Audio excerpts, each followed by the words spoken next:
আমাদের আজকের গল্পটি অচিন্তপুর গ্রামের দুখাইকে নিয়ে। দুখাই একা বাস করত। দুখাইয়ের অনেক ঋণ ছিল, কিন্তু দুখাইয়ের দুঃখ ছিল অনেক। কেউ তাকে কাজ দিত না, আর এরই মাঝে মহাজন এসে বাসায় শাসিয়ে যেত।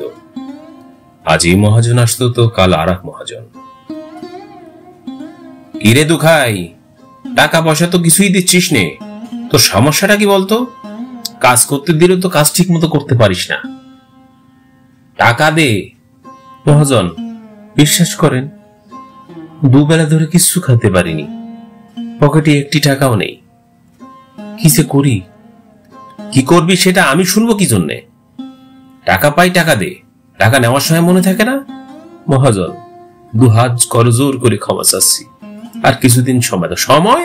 কোনো সময় হবে না। তুই টাকা বাইর কর, নাহলে লোকজন নিয়ে আসে। বাসায় তো কিছুই নেই যে তোর হাড়ি বাতিল তলবি তোমরা নিয়ে। এই বলে আর এক মহাজন এসে হাজির। দুখাই যাবে কোথায়? কি রে দুখাই, টাকা দিবি রে? বাকি খাতি খাতি তো শেষ, আমারই বাকি অবস্থা। মহাজন, বিশ্বাস করেন, দুদিন ধরে কিছু খাইনি, তবে চেষ্টা করতেছি। চেষ্টা? তোর আবার কিসের চেষ্টা? তোরে তো কাজ দিলেও কাজ করস না, কাজ পারস না তো করবি কেমনে? তোরে আর কি কই, একা মানুষ। মহাজন, সবার দান দয়ায় চলি, কিন্তু কি করব? আর কটা দিন সময় দাও। আমি বিশ্বাস করো, আমি কথা দিচ্ছি কিছু একটা করে দেব, না হলে কর্ম করে তোমাকে দিন শোধ করে দেব। তবে হ্যাঁ, আমি নিশ্চয়ই কিছু একটা নতুন করব, এই বিশ্বাস আমার আছে। এই বলে মহাজনেরা বাসার থেকে চিলেচিলি করে চলে যেত। হঠাৎ এক সপ্তাহ পরে একদিন, আরে জীবনটা যে একেবারে ছেঁড়া বেড়া হয়ে যাচ্ছে, মানুষের লোন দিতে দিতে নিজেই ঋণী হয়ে যাচ্ছি। আরে সে কি সবাই, আরে ওটা যেন কি ঝুলতেছে না? আরে এটা তো দুখাই, আরে এটা তো আমাগো দুখাই। আরে হ্যাঁ হ্যাঁ হ্যাঁ রে, তো গলায় ফাঁস লাগছে রে। এ কে আছো রে? এ ধরো ধরো ধরো ধরো ধরো, আরে ধরো রে। আরে আমার টাকা গুলাও গেল। এই হালাই করলোটা কি? আমার টাকা পয়সা সবই গেল। এই কি দরকার ছিল ফাঁস লাগার? আরে অকর্মাটা কাজ তো কিছু গেছে, টাকাগুলো লইয়া গেছে সাথে। সবাই ডাকো, লাশটা নামাও। মেজাজটা গরম হয়ে যাচ্ছে, ওর আত্মার শান্তি কামনা করছি সবাই। হ্যাঁ রে দুখাই রে, শেষমেশ এই নদীর বটতলায় তুই ফাঁস লাগলি। আহা, এখন টাকা পয়সা তো আর তুলতে পারবো না। কিছুদিন পরে এক রাতে, আরে এই রাস্তাটা দিয়ে গেলে এই দুখাইটার কথা মনে পড়ে। এই বটতলার মধ্যে ফাঁস লাগছিল আমার কতগুলা টাকা। মেজাজটা আমার গরম হইয়া আসে। টাকা পয়সা তো কিছুই দিল না, আত্মহত্যা কইরা অপমৃত্যুর ঘটাইল। কিন্তু কেমন যেন গা হিম হিম করতেছে। আরে এটা কেডা? মহাজন, ভালো আছেন? আমি একলা ঘরে থাকি, একলা ঘরে শুই, আমার আর কেউ। কি ব্যাপার? এইখানেই তো ওই দুহাই। আরে এটা কি? এটা কি দুহাইয়ের প্রেতাত্মা? এটা কি দুহাইয়ের হাত?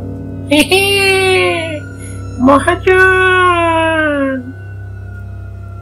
পরের দিন, শরীরটা এত খারাপ, এমনি করে কি তুলসী গাছ রয়ে ঘোরান যায়? কিছুই তো করতে পারছি না। ও বিধায়ক বাবু, কিছু একটা করো। হ্যাঁ, কি করব? আমি আজকে সবাইকে বটতলায় ডেকেছি, সাথে এও ডেকেছি যে আমাদের মন্দিরের পুরোহিতকেও যেন নিয়ে আসে। তাকেও বলেছি কিছু একটা করে দিতে। মন্ত্রতন্ত্র পড়ে ওই দুখাইয়ের অপমৃত্যুটাকে দূর করতে হবে। গ্রামের সবাই অতিষ্ঠ হয়ে গেছে। আর এও শুনেছি ওই বটতলা দিয়ে নাকি রাত্রিবেলা কেউ যাতায়াত করতে পারে না, যাতায়াত করলেই নাকি ডিস্টার্ব করে। কঙ্কাল প্রেতাত্মা সেজে নাকি ডাকাডাকি করে, আবার ভয় দেখায়। আরে আমার তো জানই পিকআপ বের হয়ে গেছিল। হ্যাঁ বুঝছি, তোমার জান বের হয়ে গেছিল। জান বের হয়ে গেলে তো আর এখানে দাঁড়ায় থাকতে পারতা না। শোনো, যেটা কাজ করা দরকার সেটা করো। আসুন আপনারা। এইখানেই আত্মহত্যা করছিল না? হ্যাঁ, এই ডালেই তো আমি দেখতে পাচ্ছি একটা অপবিত্র গন্ধ। একই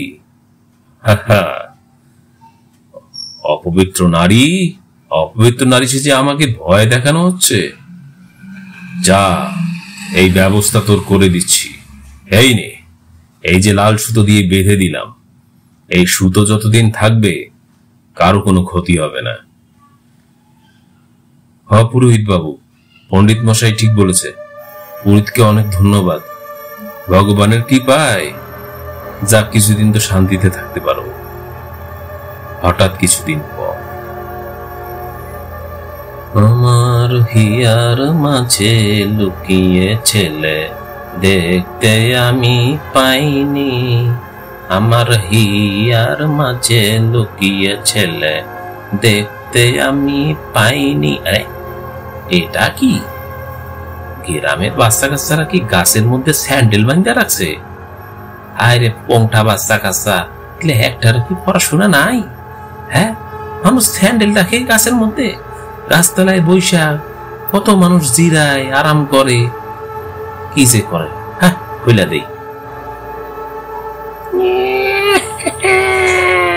আমাকে মুক্ত করেছে, আমি মুক্ত। আমার কত কথা পদ্মার ইলিশ আছে। কি এটা? কি এটা? কঙ্কাল উড়ে উড়ে আসতেছে না? আরে হ্যাঁ তো কঙ্কাল তো। হ্যাঁ কি সোনা? কি সোনা খাইলো কই থেকে? হায় হায়, আমার মাথার মাছের ডালিটা কেন হালকা লাগতেছে, উইরা যাইতেছে। কি রে, এবার কার ঠ্যাং রে? এ কি?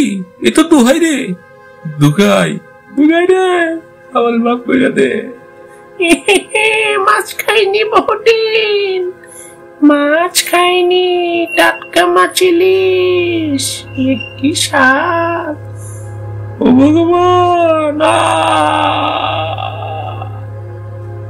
শুনছি কালকে নাকি রমজান মাসুয়া অজ্ঞান হয়ে পড়ে রয়েছে। হ্যাঁ, এখনই কিছু একটা ব্যবস্থা গ্রহণ করতে হবে। পুরোহিতকে খবর দাও, নিশ্চয়ই ওই লাল সুতা কেউ খুলে ফেলেছে। আমারও তাই মনে হচ্ছে, লাল সুতা কেউ খুলে ফেলেছে বিধায় এত বড় একটা দুর্ঘটনা ঘটেছে। প্রাণে বেঁচে গেছে, এইটাই বড় কথা। হ্যাঁ, প্রাণে বেঁচে গেছে, এইটাই তো আমি শুনেছি। তবে শোনো, আমি আবার ওই পুরোহিতকে খবর দিয়েছি, তোমরা সবাই আজকে রাত্রে উপস্থিত থাকবে। আর মহাজন, তোমরা দুজন ওই গাছের নিচে এসে দুখাইকে ডাকবে, ডেকে বলবে তাকে তোমরা মাফ করে দিয়েছো। মানুষ মরেও যে শান্তি দেয় না, এটাই হলো অবস্থা। কি একটা মুশকিল মোহাম্মদ। দুখাই, ও দুখাই, মাফ করে দে আমারে মাফ করে দে। আমি তোর লোন দিয়ে খুব ভুল করছি, তোরে বাকি দিয়ে খুব ভুল করছি রে দুখাই। আমি তোরে মাফ করে দিছি, তুই আমারেও মাফ করে দে। হ্যাঁ, আমারে মাফ করে দেছ? আমি তো তোমার ঋণ শোধ করতে পারি নাই মহাজন। আমার ঋণের আর দরকার নাই, আমার টাকারও দরকার নাই। তুই এখান থেকে চইলা যা দুখাই, তুই চইলা যা কইতাছি। কেন তোমার টাকা লাগবো না মহাজন? আমি খুব চেষ্টা করছি মহাজন, পরে আর নিতে পারি নাই, তাই মনের দুঃখে আসতেছি গলায় এই বটতলায় আইসা। আর তোরে আর কিছু করতে হইব না, তুই এখন এখান থেকে চইলা যা। হ্যাঁ, তুই চলে যা, তোর আত্মাকে মুক্তি প্রদান করতেছি। আমি ভগবানের কাছে আমার আশীর্বাদ করি, তুই এই গ্রাম থেকে চলে যা, গ্রামের কাউকে আর কষ্ট দিস নি। দুখাই চলে যা। দুখাই দাদা, তুমি চলে যাও, তোমার জন্য। সত্যি বলতেছ? আমি